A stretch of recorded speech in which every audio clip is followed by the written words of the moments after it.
ene enkoda nyanka eno ntino se entoma se aduane edi ete se tomatoes emo ne nyina da obetumi di bi aba se yesika from so dia ene momo number no 0598 559802 0598 559802 edi ebeba Tarawan media anase blessed forta ensuo no toto enoti OCP fertilizer ena make camfo na media man wodofo yankope OCP fertilizer ni bi na yemfa enye efudie na anano nanano makuafo dia dance se OCP fertilizer no aboa wo mo paa mo no bae no so doso no matumi ate na bibra yanko na yankope OCP fertilizer 0345909437 ana 0345909433 OCP fertilizer ena make camfo na media ma clinic of the moment here 21st clinic wodofo 21st clinic wo bo adwuma paa siatika no wotu ase yare bibire bia de wo nipadua bia de kwa wo betu ase de ama 21st babies no so wo chebi yeko Europe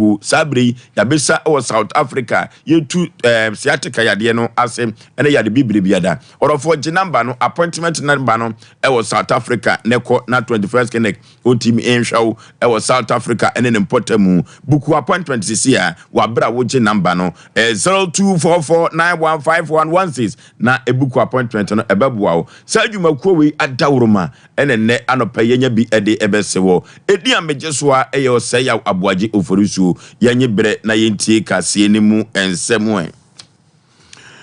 Wachi hene amwatia oforipani wono ena ye landlord ro ewo ochi hene na sabre no sadia Galamsey sensem no esi ekoso no ano de papa wamafo dodo no a ena esu Galamsey hu efrise yensuo ni yensuo wa ene yekwa ebrentuo nyina da ese ni nyina ene se wa abra mapani na adoda nko akufo ado oba no na asema no wo kan nyina ne se obeko atia Galamsey no ene se de yensuo ene yensuo wa ene yekwa ebrentuo ese no na nsuo besi bre no yenhu se de pomasi bre no esi akwakoduro ne sayo ntigana fo kasapa ena no adakra no pharmaceutical company wo mo Ghana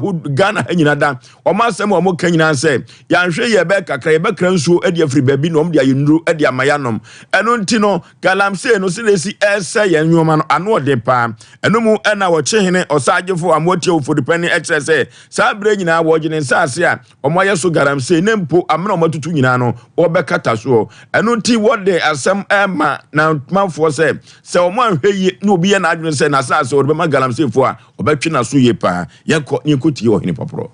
se na yakada no Would you like small in the year? Yeah, who every musu and the Babanu? Yeah, to be a cocoa for. Yeah, she can't tell them to your cocoa for my Tom, a minor. Yeah, I don't know to two as well be my job that war. Yeah, Sasa, and I go his letters. I know the abuse. Yeah, I'm Thomas as a minor. No, the demo selling here, now the only panel and the cantas as the Odia. Yeah, and Joanna Osika. Ato sasa mama na tuwa tuamna o kataso edi tuntum eni how ba sasa so ye pesika ni esese na hanya wodi abio Anumu ena ochihene osagefo amwatia ofopani woka no wose sabre no wa baye wadwen so beton wasase dia mamania no sase a obagye afru nsem no enya wodi abiem nempo de omatutu amna nyina obaba abesiesie na ne omopam omo ede afri na sase so na nanwa de bi yete asem bi oman ganem ede ba asen emrante bi a waka ho abom omode omo se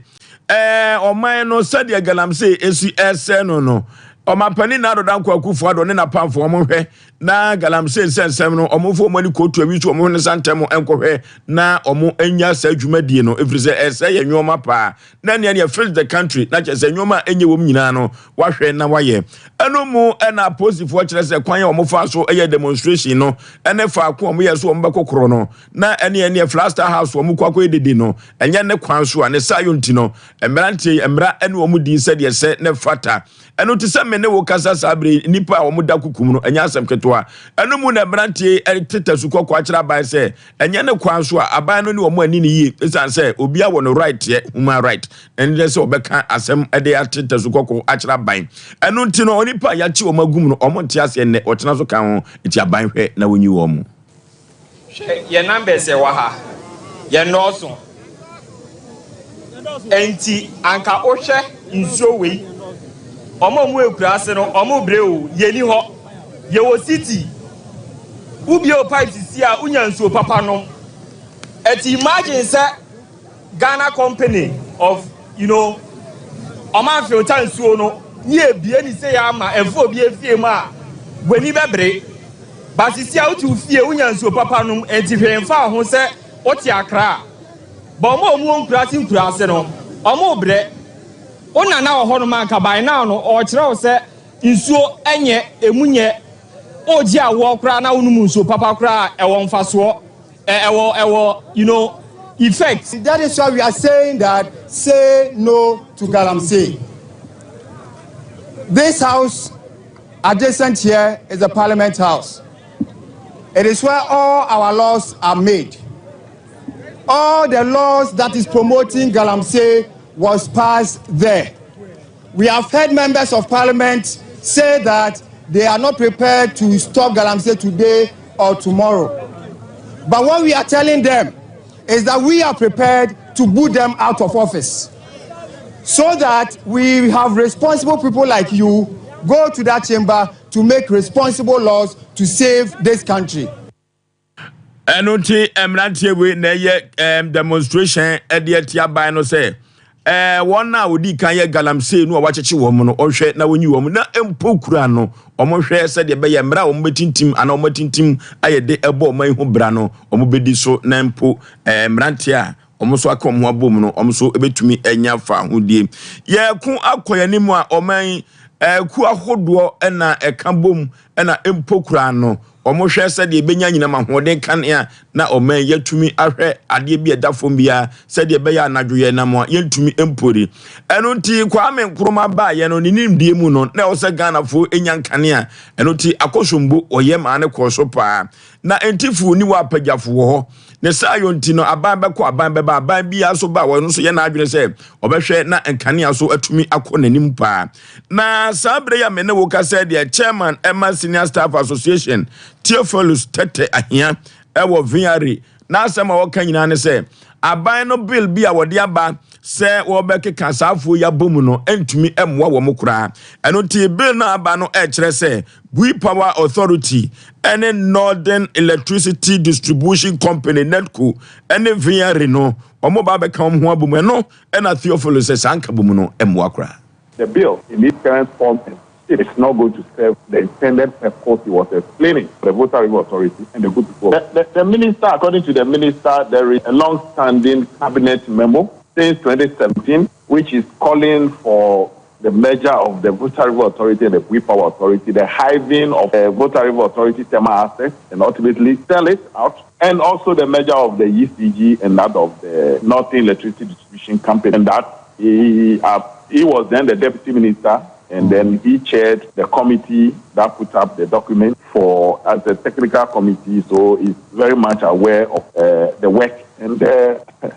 like I said earlier on, the minister, the memo accompanied the attempted bill of Parliament. He did not act on the objective. Therefore, he is thinking that the Voter Authority needs to be restructured so that it can be efficient in operating hydro and also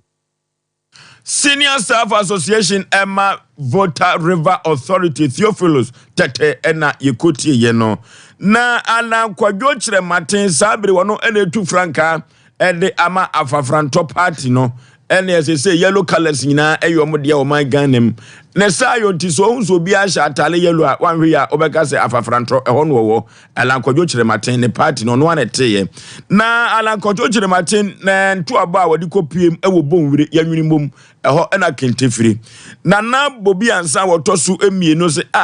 future president nie esafataw se wo men ye de hye wonsa efri se abra o mapani kofo abra so dibra ye de ma wo udi ne kama ye ma o senior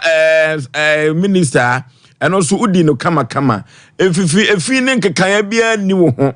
future president o se ubetumi aboa o men na woni siado hunu ewo soro enti nana se medamase we la dajo mapani swasi eno bro ni say yen 20 years I change it back the before pencil minister of Ghana ambassador to US. And now the modern more. Yeah, US no, said the modern trade minister. Is our project with the government is PSI, president. Yeah, my priority into local industries. Say it me a peja. Na yet me a so economy nim. Ede ama nyuma abu awo Ghana. Zio. Ama ye nyina ko e de ho jimu. Zio. Yes, I mu e ahemfo no pii e de ho jimu. Zio. Yenso e pese yenso e de nim de e beboa na ma nyuma biso wo Ghana. Zio. Ne person no ma bebre. Zio. Asa Bonre hene ena yekotie no one nana bobie ansa otoso mienu abra alankwadwo kirematen kosra no ena wobo na baso se oye future president yen enu to kana command no yem Ghana fo beto aba e de ama no abra yekọ na yakọ akokoto aba akaka grebi na yekọ akokoto oye future president yanto akase no so ena no ada obi ate se John Dramani Mahama Franka Tufo ema NDC amanyoku no sa papa wadi oman so pen se oba sesi ya obedi fie na pe no asako nani abre o se Ghana monchem oba baba teneten no ne sa yonti Ghana fo nya ne mugidie no monto aba ensamfa ema no na wone Christian Council ekodi nhyiamudie na nhyiamudie no ena obunkotodwe ewosumye so se omafo behu a ewo social media no so a se asofo emfa ne se enwu ne so na omde omonsa gu ne so no nipa yeyi no se wompa ye eye owusu bempa de enkomhye hene obi anim no Ghana ha na ne mpai bomu no eno se Nyankopon ayi John Dramani Mahama ewiye brem se omra na omage Ghana fo mfiri kwasum eno na Ghana fo de omo anu asini so se twiapia anopa wowe ewia wowe enwumere wokoda so wowe na sofu pania wono ena da New World Ministry International no ewo kopkosuo ififi mantemu erekwa kutewiaze enkonhye tro nyamenka bi woboa kom na de no MPP fo yi na ma enu ti no be she za nkom no woboa kra ninsa mo kan nyina so yenka asem ensa yachi emeka se nyame se no o kan wi a wawie ti nyame se papa no ntena konwa no so biewa unni kwansa o sa twa ho be ka kire Ghana for se Nyankopon asan de akonwa na ama no no entisa iti meme kire mu se nya adamude na wagye a de be kasha na enye adamudie no wagye ade be kaso na no akire ene wo sa to aso ne kasam se enkomhya wo be hye nyina no MPP fo amsem se wo makomande no mayina ma e wo party nim enu ti no be hye sankom no pipi mpanyifo no eti modern de omo ya ade pa reason is say uye adwuma ma omo na wase te am say no ho yawo na ma owusu bempa de yesa me dia me hunu no owusu bempa wa boa me amete say 2016 2017 panyi bi koka kire Nana Dodankwa Akufo-Addo say sofo bi o Cape Coast ye fe no di for teria wa boa ye brem range over ye ba na me won kra ye adwuma ma obi sa ka no besi ne omo kwa aba no me nzanka nti se me so me ye obi a me campaign against omo nti omo timodi na de toso bi MPP communicators no omo nya de because last month me ko kro bi e frɛ ompo ho me ko to agenda 11 no the way I me ko to say sa nyama na omo si Nana do mfa asombo fom ba me am de mani ahu bebre eno na ma me ka say communicators no omo ya bonsamfo omo mua Nana do adwuma no pushi ma ye nte dia papa no waye nemo omo twen ama papa na afiri so ansa na ma be ka say Nana Dodankwa Akufo-Addo ya de wa be ye sa bia nyam be tia oka bra wo hoyi ene ye monduma na waye no ho ewuro memfa sonje emra ye nyina eni aye koti ye eye sofopani a woda New World Ministry International no Cape Coast fifi mantemu Prophet Eric Kwakutewia ena ye koti ye no na Dwemtani Emma National Media Commission oman Ghana mu ha eye Mr. Yao Boadu ayeboafo na nasema waka nyina ne se Ghana Armed Forces so asojafo yenyi omo emfa omo mfiri GCB premises na said omusi ete no entiase enhyeda enim papa wo ne kasa yemu no yekutie lawyer anyene ekwambia so se